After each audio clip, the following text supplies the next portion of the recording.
സ്വാഭാവികമായിട്ട് എല്ലാ ഫയലുകളും ചാർജ് എടുത്ത് വക്കീലിൻ്റെ അടുത്ത് എത്തിയിട്ടുണ്ടാവും. അപ്പോൾ വക്കീലിൻ്റെ ആവശ്യം കഴിഞ്ഞിട്ടുള്ള രാജിയാണോ? എല്ലാ ഫയലുകളും പരിശോധിക്കാനുള്ള സന്ദർഭം ഉപയോഗിച്ചതിന് ശേഷമുള്ള രാജിയാണോ എന്ന് പ്രത്യേകം തന്നെ പരിശോധിക്കേണ്ടതുണ്ട്. ഇവിടെ നാം കാണേണ്ടത് ഈ അഭിഭാഷകൻ പരസ്യമായി മാധ്യമങ്ങളുടെ മുൻപിൽ ഇത്തരം കാര്യങ്ങളിൽ കൊള്ളയെ ന്യായീകരിച്ചുകൊണ്ടുള്ള ആ കമ്പനിയുടെ വാദമുഖങ്ങൾ നിരത്തിയിട്ടുള്ള ആൾ കൂടിയാണ്. കോടതിക്കകത്ത് വാദിച്ചു എന്ന് മാത്രമല്ല, മാധ്യമങ്ങളുടെ മുൻപിൽ വരെ വിശദീകരിച്ച ഒരു അഭിഭാഷകനെയാണ് ഇപ്പോൾ ഗവൺമെന്റ് ദേവസ്വത്തിന്റെ സ്പെഷ്യൽ പ്ലീഡറായിട്ട് വയ്ക്കുന്നത്.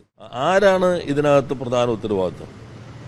ഒരു നിയമന പ്രക്രിയ സ്പെഷ്യൽ പ്ലീഡറാകുമ്പോൾ അഡ്വക്കേറ്റ് ജനറൽ പേര് നിർദ്ദേശിക്കണം. ആ നിർദ്ദേശിച്ച പേര് അദ്ദേഹം നിർദ്ദേശിച്ചിട്ടുണ്ടോ? നിർദ്ദേശിച്ച പേര് നിയമവകുപ്പിൽ എത്തിയിട്ടുണ്ടോ? നിയമ സെക്രട്ടറി ആ കാര്യങ്ങൾ പരിശോധിച്ച് മുഖ്യമന്ത്രിക്ക് സമർപ്പിക്കണം. അങ്ങനെ നിയമമന്ത്രിക്ക് സമർപ്പിക്കണം. നിയമമന്ത്രിക്ക് സമർപ്പിച്ചു കഴിഞ്ഞാൽ ആ ഫയലിൽ നിന്ന് ഇന്ന ആളുകളെ നിയമിക്കാനുള്ള ശുപാർശയോടുകൂടി മന്ത്രിസഭയുടെ അംഗീകാരത്തിന് നൽകാൻ മുഖ്യമന്ത്രിക്ക് നൽകണം. ഇത് രണ്ടൊരാൾ തന്നെയാണ്. അങ്ങനെ മുഖ്യമന്ത്രി ക്യാബിനറ്റിൽ വയ്ക്കാൻ അംഗീകാരം നൽകിക്കഴിഞ്ഞാൽ അത് മന്ത്രിസഭയുടെ മുൻപിൽ വരും. മന്ത്രിസഭയുടെ മുൻപിൽ വരുമ്പോൾ എല്ലാ മന്ത്രിമാർക്കും നേരത്തെ തന്നെ അത് ലഭിക്കും. അപ്പോൾ ഈ പ്രക്രിയ നടന്നിട്ടുണ്ടോ? വിവാദം മാത്രം, ഇത് വളരെ ആസൂത്രിതമായൊരു നീക്കമാണ്. ഒരു രാജി കൊണ്ട് അവസാനിക്കാൻ പോകുന്നൊരു പ്രശ്നമായിട്ട് കാണേണ്ടതില്ല. യഥാർത്ഥത്തിൽ രാജി എന്ന് പറയുമ്പോൾ തന്നെ ഒന്നുകൂടി പരിശോധിക്കേണ്ടതുണ്ട്. ചാർജ് എടുത്തിട്ടില്ലെങ്കിൽ പിന്നെ ഓർഡർ റദ്ദാക്കിയാൽ മതിയായിരുന്നു, ഉത്തരവ് റദ്ദാക്കി കഴിഞ്ഞാൽ മതിയായിരുന്നു. പക്ഷെ ചാർജ് എടുത്തത് കൊണ്ടാണ് രാജിവെക്കേണ്ടി വന്നതെന്നാണ് ഞാൻ മനസ്സിലാക്കുന്നത് ഈ സാധാരണഗതിയിൽ, മറ്റ് ഡീറ്റെയിൽസിലേക്ക് നോക്കിക്കൊണ്ടല്ല. അങ്ങനെയാണെങ്കിൽ ചാർജ് എടുത്തു കഴിഞ്ഞാൽ സ്വാഭാവികമായിട്ട് എല്ലാ ഫയലുകളും ചാർജ് എടുത്ത് വക്കീലിൻ്റെ അടുത്ത് എത്തിയിട്ടുണ്ടാവും.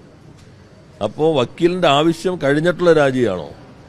എല്ലാ ഫയലുകളും പരിശോധിക്കാനുള്ള സന്ദർഭം ഉപയോഗിച്ചതിന് ശേഷമുള്ള രാജിയാണോ എന്ന് പ്രത്യേകം തന്നെ പരിശോധിക്കേണ്ടതുണ്ട്.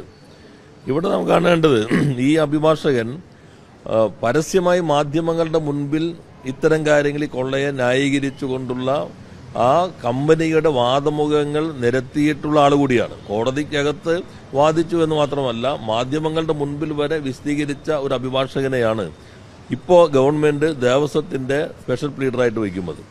ദേവസ്വത്തിന് കഴിഞ്ഞ ഗവൺമെന്റുകളുടെ കാലത്തൊന്നും പ്രത്യേകമായ പ്ലീഡർ ഉണ്ടായിരുന്നില്ല. അത് ഗവൺമെന്റ് തന്നെ കാര്യങ്ങൾ വരുമ്പോൾ GPO അല്ലെങ്കിൽ തന്നെ ക്രിമിനൽ കാര്യങ്ങളാണെങ്കിൽ DGPO ഒക്കെ വാദിക്കുകയാണ് സാധാരണ ചെയ്യാറുള്ളത്. ഇവിടെ കാണേണ്ടത് ആരാണ് ഇതിനകത്ത് പ്രധാന ഉത്തരവാദിത്വം? ഒരു നിയമന പ്രക്രിയ സ്പെഷ്യൽ പ്ലീഡറാകുമ്പോൾ അഡ്വക്കേറ്റ് ജനറൽ പേര് നിർദ്ദേശിക്കണം. ആ നിർദ്ദേശിച്ച പേര് അദ്ദേഹം നിർദ്ദേശിച്ചിട്ടുണ്ടോ? നിർദ്ദേശിച്ച പേര് നിയമവകുപ്പിൽ എത്തിയിട്ടുണ്ടോ? നിയമ സെക്രട്ടറി ആ കാര്യങ്ങൾ പരിശോധിച്ച് മുഖ്യമന്ത്രിക്ക് സമർപ്പിക്കണം. അങ്ങനെ നിയമമന്ത്രിക്ക് സമർപ്പിക്കണം. നിയമമന്ത്രിക്ക് സമർപ്പിച്ചു കഴിഞ്ഞാൽ ആ ഫയലിൽ നിന്ന് ഇന്ന ആളുകളെ നിയമിക്കാനുള്ള ശുപാർശയോടുകൂടി മന്ത്രിസഭയുടെ അംഗീകാരത്തിന് നൽകാൻ മുഖ്യമന്ത്രിക്ക് നൽകണം. ഇത് രണ്ടൊരാൾ തന്നെയാണ്. അങ്ങനെ മുഖ്യമന്ത്രി ക്യാബിനറ്റിൽ വയ്ക്കാൻ അംഗീകാരം നൽകിക്കഴിഞ്ഞാൽ അത് മന്ത്രിസഭയുടെ മുൻപിൽ വരും. മന്ത്രിസഭയുടെ മുൻപിൽ വരുമ്പോൾ എല്ലാ മന്ത്രിമാർക്കും നേരത്തെ തന്നെ അത് ലഭിക്കും. അപ്പോൾ ഈ പ്രക്രിയ നടന്നിട്ടുണ്ടോ? ആ പ്രക്രിയ അല്ലാതെ ഏതെങ്കിലും ആരുടെയെങ്കിലും താല്പര്യത്തിന്റെ ഭാഗമായി മാത്രം വന്നിട്ടുള്ളതാണോ? അപ്പോൾ ഒരു രാജി കൊണ്ട് അവസാനിക്കുന്നൊന്നല്ല, വളരെ ഗൗരവമായ പ്രശ്നങ്ങളുണ്ട്. ഇത് സംബന്ധിച്ച എല്ലാ രേഖകളും വക്കീൽ വഴി കമ്പനിക്ക് ലഭിച്ചു കഴിഞ്ഞിട്ടുണ്ടോ?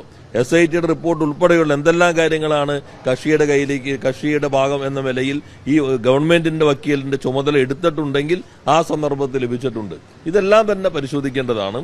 ഈ ഗവൺമെന്റ് ഇപ്പം അധികാരത്തിൽ വന്ന് അധിക ദിവസമായിട്ടില്ല. അപ്പോഴേക്കും ഒരാൾ ബന്ധു നിയമനത്തിന്റെ പേരിൽ രാജിവെച്ചു. PSC നിയമനങ്ങളുടെ തീരുമാനമെടുത്തു, അത് റദ്ദാക്കേണ്ടി വന്നു. അപ്പോൾ തെറ്റായൊരു പാതയിലൂടെ ഗവൺമെന്റ് പോകുന്നു. അതേപോലെ തന്നെ വളരെ ഗൗരവമായ പ്രശ്നങ്ങൾ ആരോഗ്യരംഗവുമായി ബന്ധപ്പെട്ട് വന്നിട്ടുള്ള കാര്യങ്ങൾ നിങ്ങൾ കാണുന്നുണ്ട്. അവരിലേക്കൊന്നും ഞാൻ പോകുന്നില്ല. ഇത് അതീവ ഗൗരവമായ പ്രശ്നമാണ്. ഈ ഭാഗങ്ങളെല്ലാം തന്നെ വളരെ വിശദമായി തന്നെ പരിശോധിക്കപ്പെടേണ്ടതുണ്ട്. അങ്ങേയറ്റം ആസൂത്രിതമായ ഗൂഢാലോചന ഈ കേസ് അട്ടിമറിക്കാൻ വേണ്ടി നടന്നിട്ടുണ്ട്. അതിന്റെ ഭാഗമായിട്ടാണ് രാജി. അപ്പോൾ രാജിയിലേക്ക് എത്തിയത് ഇതെല്ലാം കയ്യിൽ കിട്ടിയതിന് ശേഷമാണോ എന്നുകൂടി പരിശോധന നടത്തേണ്ടതുണ്ട്. മുഖ്യമന്ത്രി തന്നെയാണ് നിയമവകുപ്പ് കൈകാര്യം ചെയ്തത്. ഇപ്പോൾ മുഖ്യമന്ത്രി രാജിവെക്കാൻ നിർദ്ദേശം നൽകിയിട്ടുണ്ട്. അപ്പോൾ ഈ പറയുന്ന ഇത്തരം പറഞ്ഞിട്ടുള്ള സംശയങ്ങൾ കൂടുതൽ ബലപ്പെടുകയും അതിന് സഹകരണം എത്രയോട് വരുത്തേണ്ടതല്ല. അല്ല, നിയമമന്ത്രി അല്ലല്ലോ നിയമിക്കുന്നത്. ഞാൻ പറഞ്ഞത് അനുസരിച്ച് നമ്മുടെ നടപടിക്രമം അനുസരിച്ച് അഡ്വക്കേറ്റ് ജനറൽ ശുപാർശ ചെയ്യും. അഡ്വക്കേറ്റ് ജനറൽ ശുപാർശ ചെയ്യുമ്പോൾ നിയമവകുപ്പിലെത്തും. നിയമ സെക്രട്ടറി കണ്ടിട്ട് നിയമമന്ത്രിക്ക് കൊടുക്കും. ആ നിയമമന്ത്രി മുഖ്യമന്ത്രി തന്നെയാണ്. ആ നിയമമന്ത്രി മുഖ്യമന്ത്രിക്ക് നൽകും. അദ്ദേഹത്തിന് തന്നെ നൽകുകയാണ്, ഇത് മന്ത്രിസഭയുടെ മുമ്പിൽ സമർപ്പിക്കാമോ. അപ്പോൾ മുഖ്യമന്ത്രിയാണ് മന്ത്രിസഭയുടെ മുമ്പിൽ സമർപ്പിക്കാൻ നൽകുന്നത്. തീരുമാനമെടുക്കുന്നത് മന്ത്രിസഭയാണ്. അപ്പോൾ ഇത് ആസൂത്രിതമായ ഒരു ഗൂഢാലോചനയാണ് ഇതിനകത്ത് ഉണ്ടായിട്ടുള്ളത്. എന്തെല്ലാം കാര്യങ്ങൾ ഇപ്പോൾ തന്നെ വക്കീലിന്റെ കയ്യിൽ എത്തിയിട്ടുണ്ട്, കേസ് അട്ടിമറിക്കാനുള്ള ശ്രമങ്ങൾ നടന്നിട്ടുണ്ട് എന്നതിനെ സംബന്ധിച്ച് അതീവ ഗൗരവമായ ഒരു പരിശോധന ആവശ്യമാണ്.